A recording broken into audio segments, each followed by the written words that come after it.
Hello everyone, this is part 12 of What If Naruto Traveled Back in Time and Changed, and I hope you guys enjoy this video and to like, to subscribe, to share, and check out the playlist, to see more comment down below. Now let's start the intro. They call me a god. They call me a god. They call me a god. Join my membership, the perks are great. It's in the description. Naruto enjoyed the rest of his time with Temari, although they only shared the engagement details with her brothers and father for the time being. Inter-village marriages were very rare due to the risk of village secrets escaping the confines of a village, and they needed to be handled delicately. Raza prepared a marriage contract and gave it to Naruto to give to Suna, but stressed that it was to remain in the family until the time was right. He also made hints that said right time would be during the Chunin exams before he ruffled Naruto's hair and pulled him into a hug as he wished him a safe journey.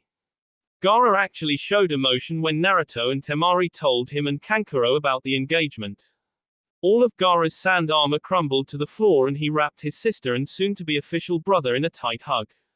Kankuro was crying happy tears as he joined the hug, which was a sorry sight as many streaks appeared in the purple makeup, war paint. It was a moment filled with so much brightness that it would eternally be etched into Naruto's soul as a source of strength during the struggles to come. Speaking of Gaara, with encouragement from Naruto, he took Hinata on a simple date to a dango diner and then he took her to the lake. Of course, Naruto, Temari, Kankuro and Shino spied on the date, wanting to make sure they had a good time and provide tips after the date ended. Unfortunately, Kankuro was about as stealthy as Rock Lee when he was in a conversation with Might Guy. The bumbling puppeteer was caught almost immediately and Hinata activated her Byakugan and pointed out the rest of the spectators.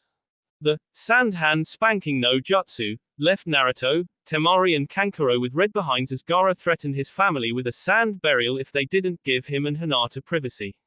Naruto played it off with a laugh and was relieved to see that this actually served as an icebreaker for the duo. It also gave Naruto an opportunity to transform several shadow clones that would take over spy duty as the original retreated to the Kazekage mansion with the others. Gaara returned to the mansion that night with a smile fixed on his face and a blushing Hinata. He wouldn't share any details, but Naruto's clones had already dispelled and showed that Gaara received a small K on his cheek for a great date. This let Naruto breathe easier, knowing that this would help transition Hinata into more of a best friend zone than a one-sided love interest. He was also extremely happy for his brother, remembering that Gaara was never able to settle down and find a proper girl in his previous life. At the gates, Temari had shamelessly laid her public claim on Naruto with a fiery K and a playful smack on his firm ass. She told Naruto that she would write every night and she would be waiting for him. She also gave him a letter to pass on to Ino whenever Naruto had the talk with her. She had come to grips with sharing Naruto with another and she just wanted to start off on the right foot with the flower girl. The trip back was uneventful, except for some light teasing of Hinata, and Team 8 returned to Konoha 3 days after leaving Suna. They reported into the Hokage, who had already received messages from Raza concerning the impromptu rescue of the Wind Princess. They received the C and rank missions pay before they were given the week off. Itachi informed his team that they would still do the joint training sessions in preparation for the Chunin exams coming up next month. When Naruto returned to the Senju compound, he found Tsunade and Shizune waiting for him. He couldn't hide the shit-eating grin that was plastered on his face and both women squealed in delight for him finally making things official with Temari. Tsunade signed the marriage contract and told Naruto that she would take it to the council for approval before the Chunin exams. They then sat Naruto down and made him spill all the details of the mission as well as his date with Temari. After hearing about the proposal, Shizune got a dreamy look in her eyes. When Naruto asked how things were going with York, she got an excited look and told Naruto that Tazuna, Tsunami, Inari, Kaisa, York and Himawari would be staying with them during the Chunin exams. She was hoping for a dreamy proposal like what Naruto pulled off with Temari. She had been talking with York about moving to Konoha, or vice versa, but they were both tied to their respective villages for the time being. Tsunade just listened to the romantic exchanges of Shizune and Naruto and sighed wistfully. She looked down at her truly younger body and wondered when some man would come and sweep her off her feet. She had considered Jiraiya, and immediately shelved the idea. She remembered a couple drunk and passionate nights with Rasa, but now their children were due to be married. She decided to focus on Naruto, the hospital and preventing the end of the world for now, and if some knight in shining armor came, then she would deal with it as it came. They had returned on a Monday, so Naruto knew that the other genin teams would be doing their own things for a while. He sent clones out to let the Jonin senseis know that they were invited to join him for CrossFit tomorrow morning and evening. He winced as the clone's memories hit him, especially the clone that was forcibly dispelled by a slap on the back from Guy. That dude was a beast, and he truly didn't know his own strength. Furthermore, the resistance SEAL training had amplified his speed and strength even further, and he was a complete monster now, a monster that was like Superman on red kryptonite. Naruto spent the night exchanging wishy-washy messages with his new fiancée. Temari had jumped feet first into expressing her emotions since Naruto's proposal. The usually tough exterior was no more as Temari no longer held up any walls in his presence. It was a beautiful feeling, being able to trust her completely again, body and soul. Naruto fell asleep dreaming of the nights he would have with her during the Chunin exams, nights that she promised all limiters would be off. He woke up the next morning and set up the equipment for a fun CrossFit session. Among the fitness community, it was commonly agreed upon that certain workouts were more fun than others. Naruto was one such believer, and as such he decided to have a workout including all of his favorite exercises: hang cleans, deadlifts, bench press, military press, squats, and they would end it with a wall sit companion. It was great seeing teams 8, 9 and 10 working out together again, and everyone enjoyed the workout session. The wall sit companion was held in an escalating gravitational field that would make the exercise more difficult every minute. Naruto, Guy, Lee and Chuji were the only ones remaining on the wall after 10 minutes in 5 times normal gravity. Their legs were all shaking like leaves in a storm and burning like Hitler in the 9th circle of hell. Despite that, they all had maddening grins on their faces as they refused to give up. The 11th minute hit and gravity went to 5.5 times and took Chuji out of the companion. Lee began proclaiming about flames of youth, and then he collapsed at 11 minutes and 39 seconds. Naruto was left alone against Mike Guy, who flashed a smile when the clock hit 12 minutes. Coincidentally, the blinding flash from Guy's teeth made Naruto lean away and his legs could no longer support his weight. He fell to the ground, rubbing out his legs as Guy tried to jump up and thrust his fist into the air in victory. His exclamations were cut off as his legs gave out and he collapsed in a heap next to Naruto. As the groups were cleaning up the equipment, Ino approached Naruto. Ruto, I really need to talk to you about something. She began hesitantly. Naruto dropped the metal disc with weight seals in a pile on top of a scroll and turned to look into Ino's eyes. The cool blue was wavering in confusion and fear.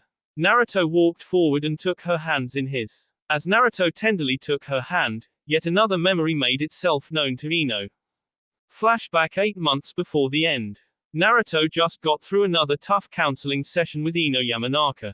The blonde-haired beauty was the last of her clan on the resistance side, and she was helping Naruto deal with the trauma of losing Temari, among other things. Naruto was about to leave her office when he felt slender hands gripping his right hand tenderly. Naruto, how would you like to visit Ichiraku's? I think I would like to spend some time with you as a friend rather than a therapist. Her voice wavered with uncertainty. Naruto turned fully and took Ino's hands in his own. I would like that, Ino. You were always there for me, let me be here for you. The memory continued, showing their first date, the stroll on the wall around Suna, the first time they stargazed together, and their first K. End of flashback. Ino took a deep breath as her consciousness returned to this world and her eyes became clearer, but the wavering and uncertain depth stayed. Naruto shared the flashback with her, but he was instantly able to recognize it as a memory from his past. Naruto placed a hand on her shoulder and shunshined him to the Hokage monument, where he sat her down on top of his father's head. He pulled her in close in a one-armed embrace. How much did you see? He asked, short and to the point. Ino looked up at him as her head remained fixed against his shoulder. You know what I saw.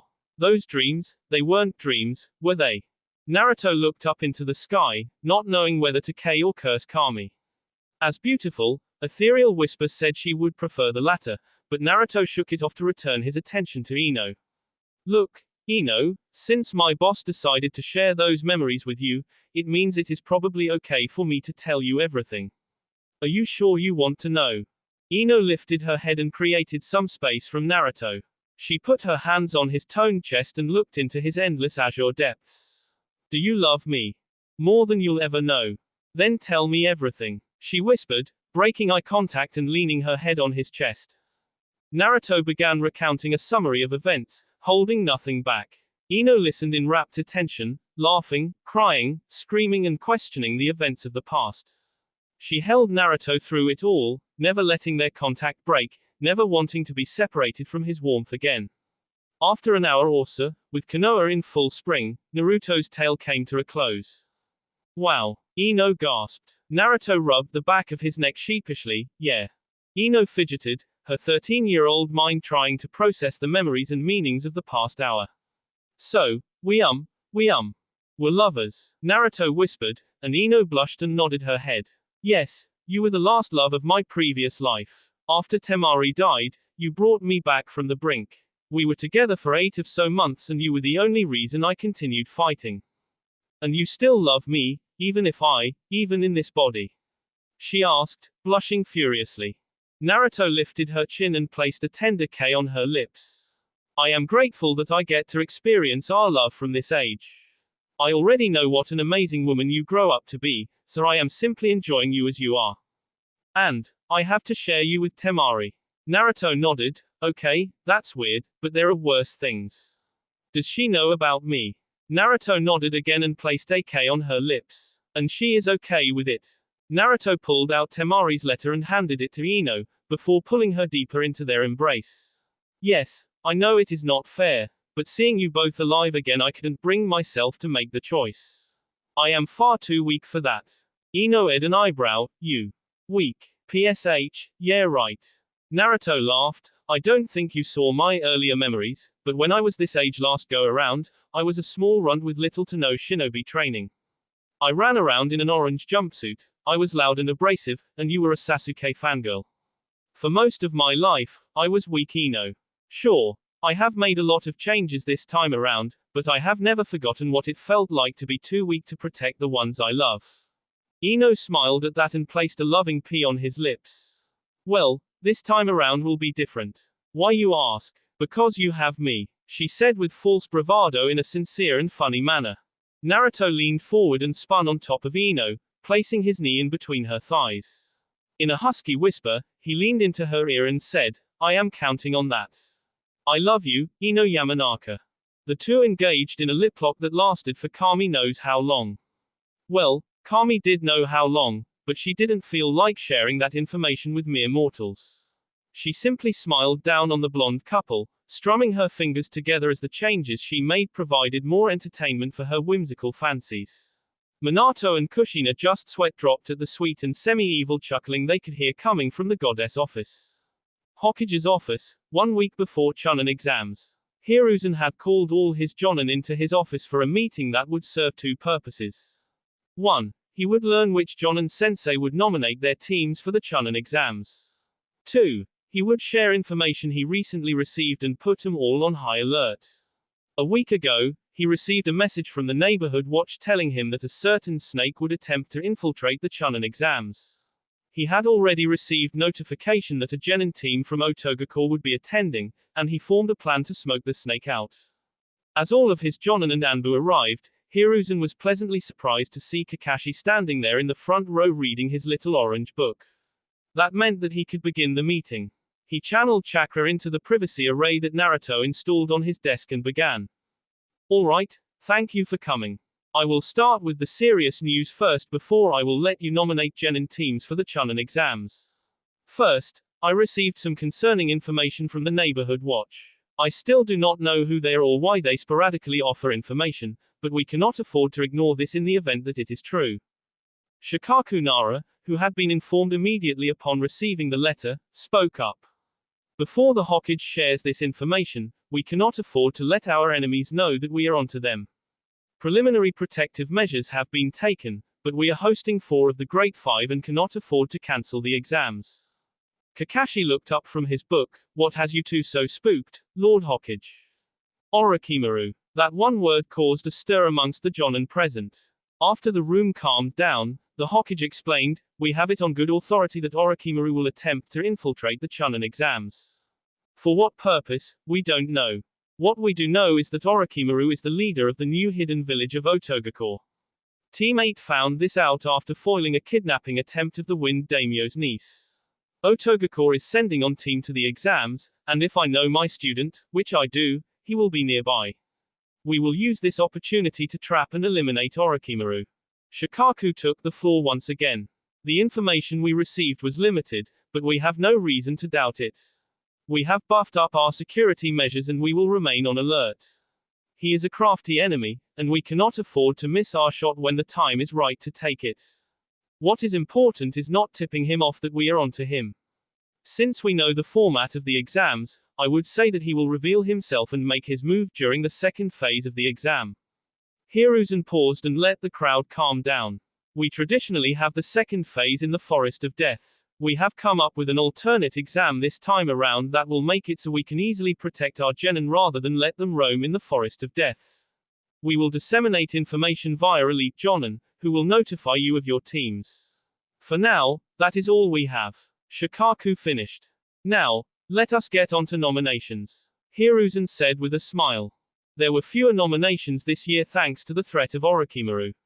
As opposed to the usual 30-plus teams from Konoha, only 18 teams were nominated for the exams. Among those nominated were the rookies, no surprise there.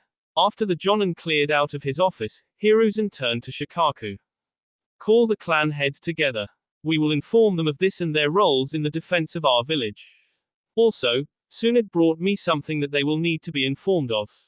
Set the time for 6 p.m. tonight. It will be done." Shikaku bowed and disappeared in a shadow shunshin. Council chambers 6 p.m. Suna walked into the council chambers alongside her old sensei. She had forgiven him of the past mistakes and worked to rekindle their previous master-student relationship. She vehemently denied the Hokage position multiple times, reiterating that it should be Itachi for 5th Hokage. She had shared the marriage arrangement with Hiruzen and a rough draft of an updated treaty between Konohagakure and Sunagakure was written up, to be approved at the Chunin exam finals. "Okay everyone, I have already announced this to the Jonin, but it is necessary that I inform you all now and divide roles." Hiruzen continued to explain what he covered with the Anbu and Jonin. "Lord Hokage, the Hyuga are still greatly weakened and most of the previous branch family are not active duty shinobi. That being said, I will have them stationed as lookouts and bowmen. Their Byakugan should be able to identify the traitorous snake," Hiashi offered, hoping to curry some favor and gain back some of the clan's lost honor. "Thank you, Hiashi. We will incorporate that idea. I would like to know how the archery classes are going with the clan." Hiruzen replied, wanting to get this part out of the way. "The Senju bows and sealed arrows are magnificent. We can station Hyuga along the walls and provide an effective frontline defense. Those of fighting age are all being trained on the bow and the results are promising," Hiashi boasted. "That is good to hear. Coordinate with Fugaku, his police will be working overtime for the foreseeable future," Hiruzen answered before moving on. "Fugaku, use the new seals and screen everybody entering my village. Anbu are working to plug up our defenses, but I need you to be my eyes and ears." Fugaku bowed as his chest swelled with pride. "It will be done, Lord Hokage. We were already ramping up security. May I request the village provides more of the Senju truth seals, paralysis seals, and I would like to commission a job to protect the police precinct." "That sounds reasonable. Write up your requests and we will work to complete them." Sunad answered for the Hokage. "Isn't your son participating in the exams? Will he have time to complete such extensive orders?" Anoiki asked. Sunad scoffed, "My son isn't worried about the exams. He is spending most of his time preparing his peers. If this has village priority, he can make time for it." "What of Rias? Wasn't she also a seal mistress?" Chooser asked. Sunad nodded, "Yes, she is. However, for the bigger jobs and mass production she lacks the chakra supply. Not every seal master can have the QB providing him endless chakra." This drew chuckles from the clan heads. "Sensei, can we move on to the next topic?" "Very well, we will continue to define clan roles and beef up village security." The topic Tsunade wishes to discuss is the marriage contract between Subaku no Temari and Naruto Senju Uzumaki. This drew loud whispers from the clan heads, but it was Tsunade that spoke up first. So, the pup went outside the village and found himself a girl. What was wrong with the girls we have in our village? Tsunade growled. Well, if he didn't get chased out of the village, maybe he would have found one of them sooner. Look, this marriage contract comes with an enhanced treaty with Suna that will turn him from an ally into a partner. Hiyashi spoke, agreeing with Tsunade that the Senju bloodline shouldn't be spread outside of Konoha. I do not doubt his feelings, but this is politics, Tsunade. We simply cannot afford for another village to have access to the Senju or Uzumaki bloodlines. Fugaku agreed with his rival for once. I agree with them, Tsunade. There are many girls within my clan that are interested in Naruto. Maybe it would be wise to forget about Suna and redirect his attention within the village. Another clan heir can marry the Suna princess. Tsunade slammed her fist on the table, smashing it into splinters, and flared her ki. Now, listen here and listen well. This is why I didn't want to come back. My grandson is not some village property that you can throw around and pimp out. He would sooner leave Konoha altogether than to leave Temari. She fixed her gaze on Inoiki. I know you are barred by confidentiality, but you know it is the same story with your daughter. Inoiki hesitated as all the attention was fixed on him. Yamanaka's were always good senses, and he could feel the jealousy of the other clan heads clearly. Tsunade is right. I cannot share specifics, but Naruto is the type of person that would never betray those he loves. Make no mistake, his love for Temari and my daughter runs deep. They are just children. Koharu protested. They don't even know what love is. Tsunade turned her glare on Koharu, and the old woman crumpled to her knees under its weight. It should be noted that Tsunade had been training furiously ever since she figured out the truth of Naruto's past. Upon regaining her youth, her prowess skyrocketed as she prepared herself to face off against the enemies that were sure to come. She was high S rank at this point, probably approaching SS rank soon enough. Do not presume to know or understand my son. Do not presume that he is some dog you can control. His heart is his own, and I would sooner see Konoha burn than let him be turned into some breeding experiment. This is not a debate, this is not up for discussion, this was a notification. Tsunade growled while sustaining her ki. Jiraiya appeared out of nowhere with his hands raised in the air. Now, Tsunade, we are not controlling him. We are simply watching out for Konoha's best interest. Something clicked in Tsunade's mind and her ki doubled as she turned her head slowly to the Hokage. You told them, she said in a deadly whisper, completely enraged by the betrayal. She saw the guilt in her sensei's eyes, and the small amount of trust built up over the past months crumbled away like dust in the wind. I cannot hide something of such significance from my council. Hiruzen replied with his voice full of remorse. Tsunade sat down in her seat with her arms crossed. Lord Hokage, Tsunade spat out his la. The Senju clan withdraws the marriage proposal. We must decide where we wish to reside given this new information. Outrage. The shouts of the clan heads crashed against one another and conjoined into an incomprehensible jumble of sounds.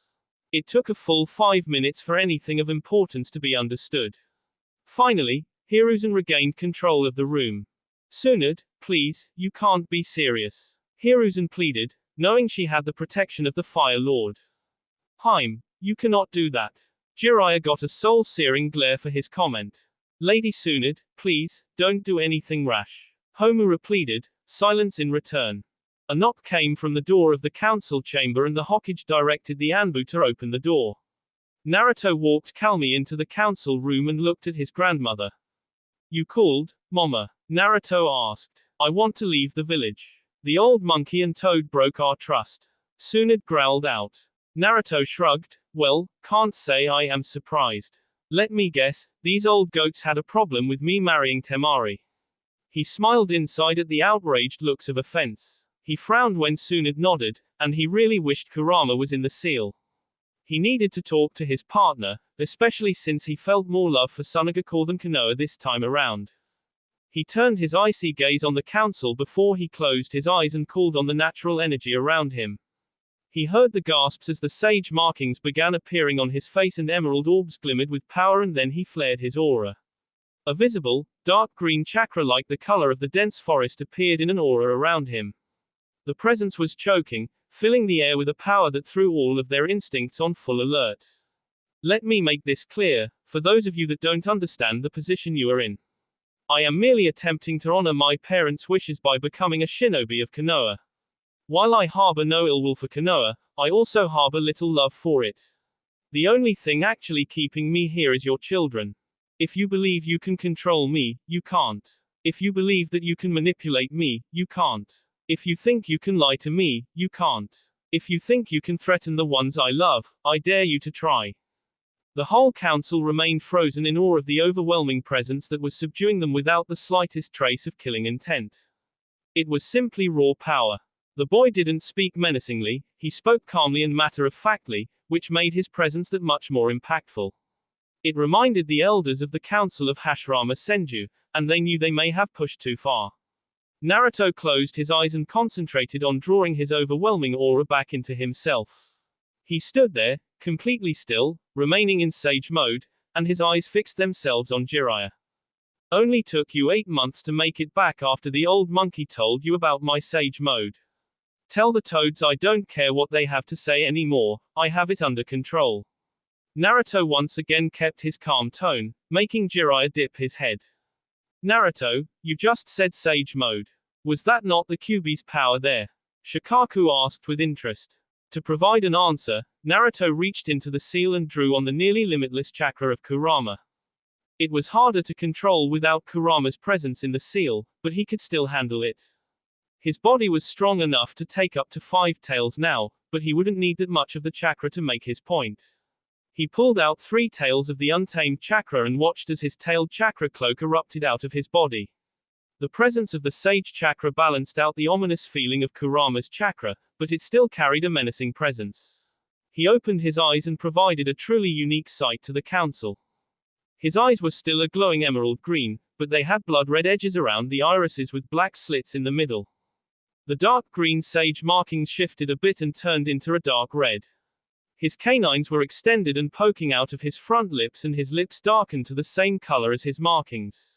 Spikes of wood began poking out of the floor and formed a barricade between him and the Anbu that stood protectively in front of the Hokage. He turned his eyes on Shikaku, who flinched under the gaze. Understand this, Naruto began, his voice deeper and raspier due to the effects of the Kyuubi's chakra. I care not for your games. I asked for the Hokage's confidence, and he broke my trust. If you wish for me to remain in this village, it is time for him to enjoy his retirement. I will warn you ahead of time, nobody in this room can prevent me or my family from leaving. This may seem extreme to some of you, so demand the old monkey and old cronies tell you everything. It is their fault. Mama, shall we go? Yup. I don't feel like staying in this room any longer. Suna answered and walked over to Naruto. The two disappeared from the council chamber in a red flash, which drew gasps from the council. The room disabled the use of Shunshin, which meant the technique Naruto just used was, oh, Kami, they ed up. Back at Senju compound. Is that how you really wanted to handle that, Mama? Naruto asked, his rage constrained in favor of concern for his mother figure. Tsunade sighed and poured 2 saucers of sake and handed one to Naruto. No, not really. I didn't want to take it that far. Naruto shrugged, oh well, at least they know they can't stop us. I like the rookies and I will stay, if that is what you want. Tsunade downed her saucer, refilled and repeated. I don't want to bring the headache to Raza. Honestly, Ruto, now that they know, they will never let it go. We shouldn't have trusted either of them, all they can ever care about is the village. You shouldn't have revealed as much as you did though. Naruto sighed and held out his saucer for a refill. Look, Mama, I don't really care where we stay. All I care about is having Temari and Ino there with me. Ever since Kami gave her those memories, she has been even more beautiful than ever. I love them both, and as long I have my family and them, I will be happy. I made a show of my power because it was needed to force their hands. For all they know, they have an emotionally unstable Jinchuriki with S-class abilities that they have royally pissed off. Do you really want Hiruzen to retire? Tsunade asked, a blush starting to come to her cheeks thanks to the sake. You know, I was so naive in my first life, and I loved that old man. I simply never realized how much he lied to me or how much he held back from me. Yes, I want him out, especially if Itachi is his replacement. He has the will of fire and is a good man. I would trust him to wield my power for the betterment of the world, especially with the absence of Danzo in this timeline. He used to be a good man, Naruto. I used to trust him with my life. I think losing Buwako broke something in him. Suna whispered over the top of her saucer.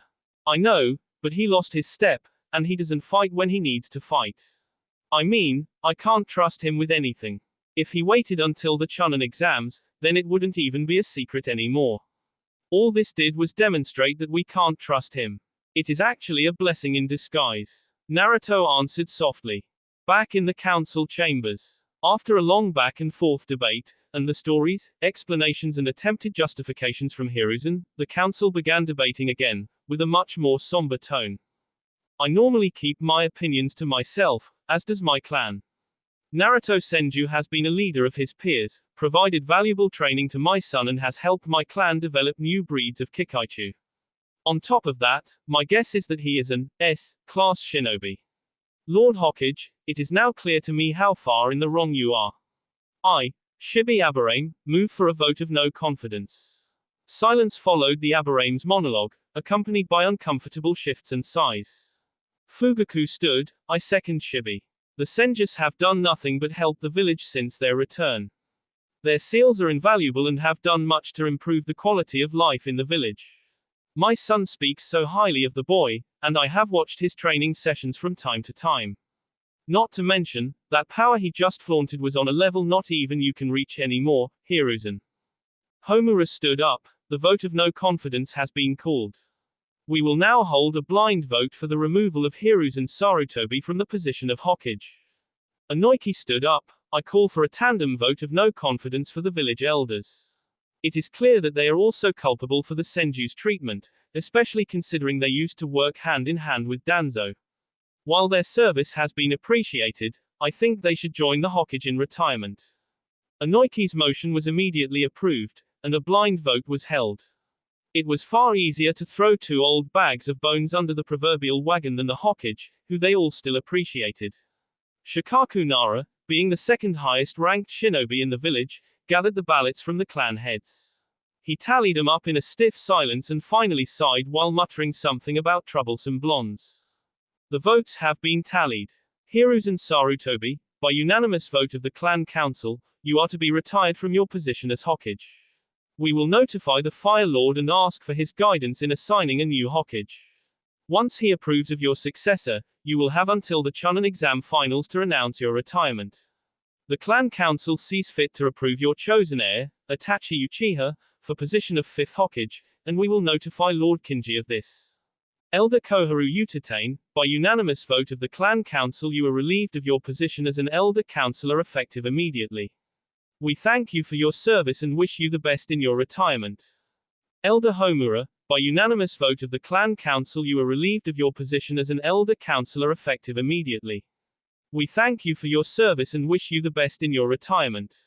Shikaku said professionally while sounding like it was a complete drag.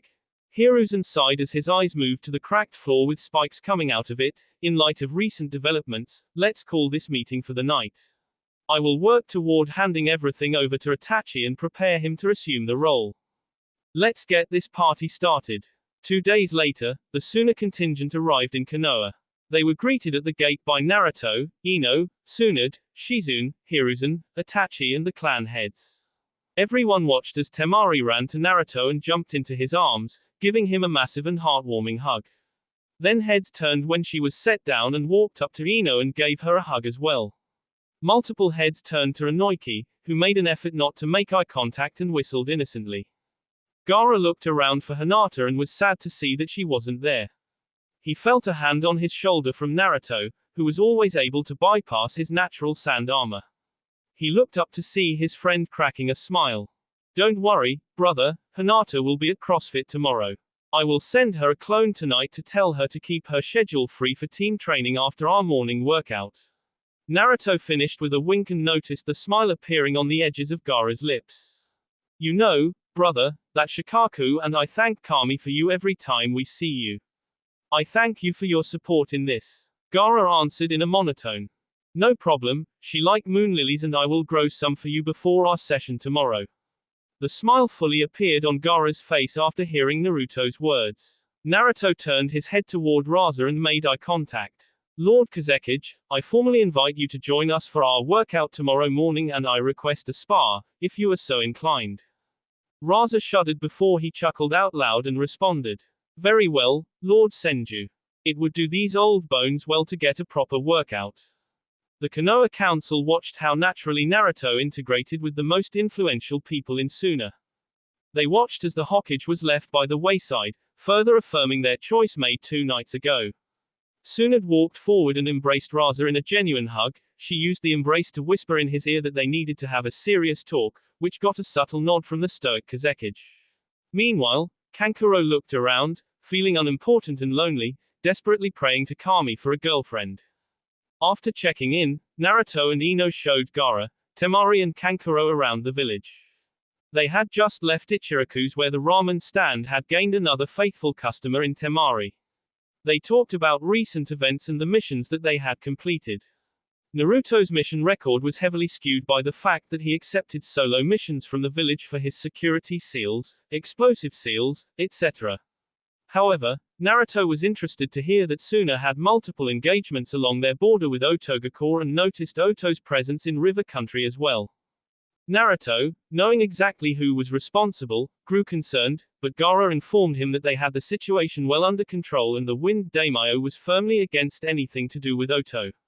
They walked through the village when they were rounding a corner and they ran smack dab into 3 children that were not looking where they were going.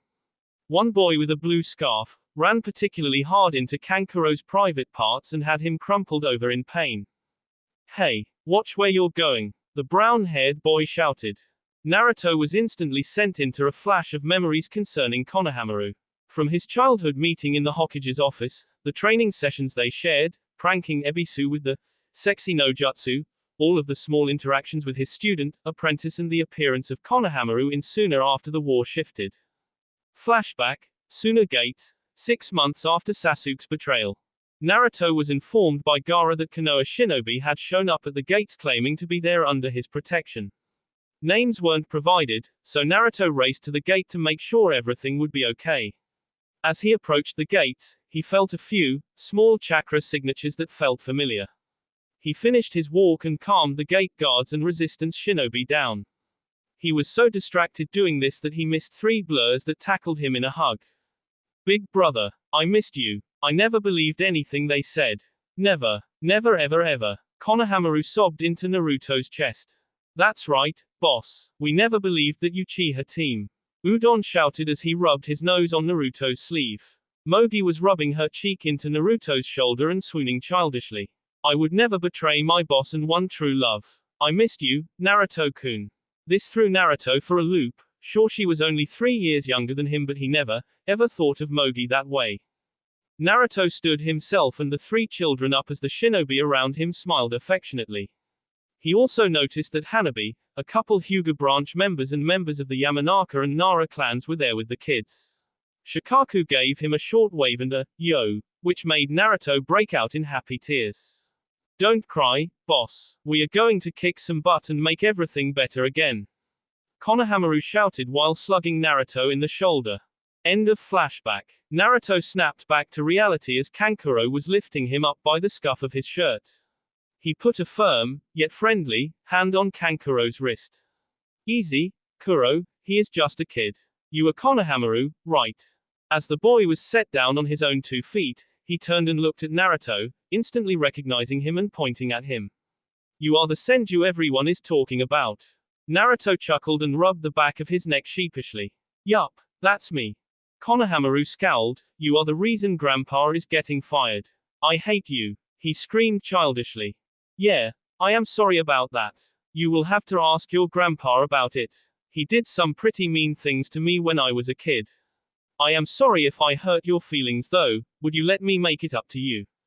Naruto used his friendliest tone. Despite being hurt by Konohamaru's accusation, he really wanted to make things right with him.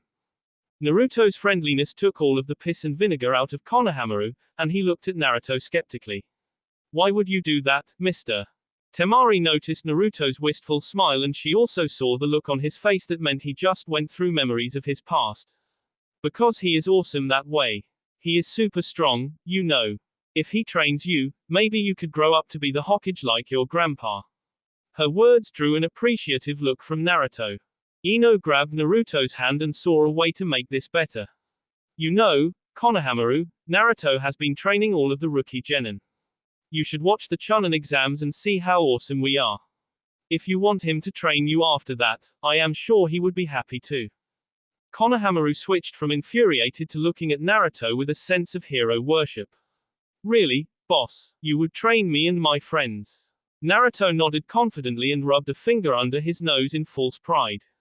Damn straight, Kono. If I train you, you will be the best in your class. I will bet you a jutsu that I am a better sensei than that fool Ebisu. I bet he talks to you about shortcuts to becoming Hokage and all that nonsense. Naruto didn't feel the slightest bit guilty pulling on knowledge from his past to get his apprentice back. Konohamaru jumped and pumped a fist into the air. Awesome. Udon and Mo, get up here. The two kids skittered forward. I am Konohamaru Sarutobi, this is Udon and Mogi. So, what awesome jutsu are you going to teach us first? Naruto walked through Konoha talking animatedly with the children. Temari and Ino watched on with wistful smiles on their faces, each of them knowing how much these kids meant to him in his past life. They made their way to training ground 8 and began teaching the kids about the importance of eating healthy, how to work out and giving them a basic rundown of chakra. Naruto's demonstrations on the importance of each thing kept the kids engaged and they were even excited to learn how to perform the leaf balancing exercise. Naruto ended up leaving a shadow clone with the kids, which absolutely blew their minds. He received K on the cheek from Ino and Temari, each of them had hearts in their eyes as they thought about what a good father Naruto would be. The Suna Konoha group made their way back into the village and to the Namika's compound. Temari insisted on seeing the gardens, especially after exchanging gossip with Temari. Speaking of the two girls, they were talking animatedly like schoolgirls, truly throwing themselves into starting a friendship that would hopefully turn into a sisterhood in time. Gaara and Kankuro gave the giggling girls a wide berth and when they were at the training ground, Kakuro unsealed his puppet, Kurisu, and engaged in a spar with Gaara. Gaara didn't even unseal his gourd, he fought Kurisu in taijutsu and by using various earth-style and sand-style jutsus. Naruto watched on proud of his brothers, who were much stronger than they were in their previous life at this point in time. Kankuro's puppet control was improved and Kankuro was an apprentice seal master, which made his puppet that much deadlier. Reinforcement seals, ammo replenishment seals, explosive tag traps and many more seals appeared on Kurisu. Of course, none of those seals would be used in a spar against his brother, but Naruto would be lying if he said he wasn't excited to see what Kankuro could do in an all-out battle. Sadly, for Naruto, despite his best efforts and guidance, Kankuro still insisted on wearing war paint and the damnable cat suit.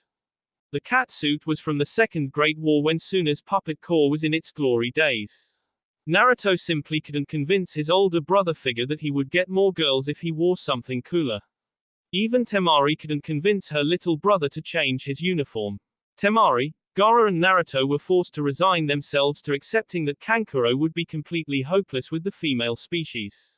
After the spar and trip to the Namika's compound, Temari disappeared with Ino, who wanted to give her the private tour of the gardens. Gaara wore a peaceful smile on his face as the ambience of the garden flowed through his body and relieved his stress. Kankuro seemed to feel the peaceful presence as well because his posture relaxed, and he wore a contented smile on his face. Naruto was proud of his efforts as he walked down the path between the walls of colors and plants. After an hour in the gardens, the kids returned to the Senju compound to see Kurama, Raza, Tazuna and Suna drinking sake at the dinner table. Anko and Rias were cuddled up on a love seat next to York and Shizune who were doing the same. Kaisa and Tsunami sat on the floor next to Inari who was talking animatedly to Hikari. Yosuke was leaning against a wall with Himawari pulled into his chest. Overall, it was the perfect big family picture of contentedness.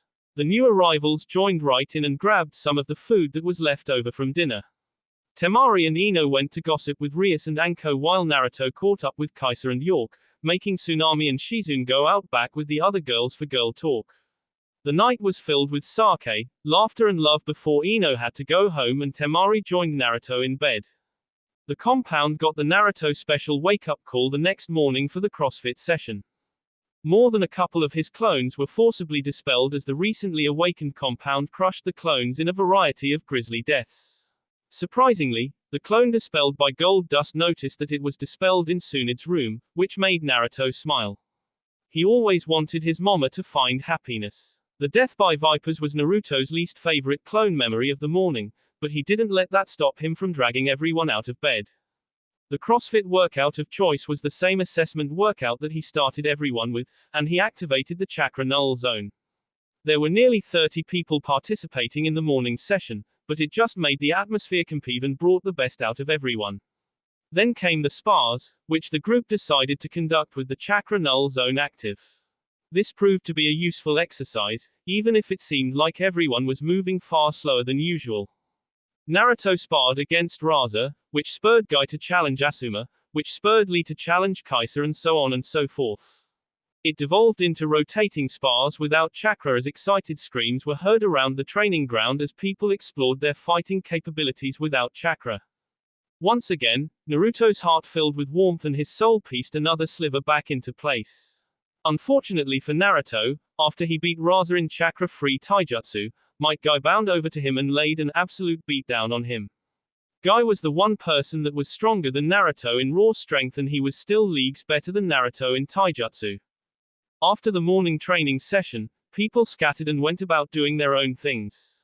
Naruto let Hinata use the guest house showers to clean herself off and change her clothes.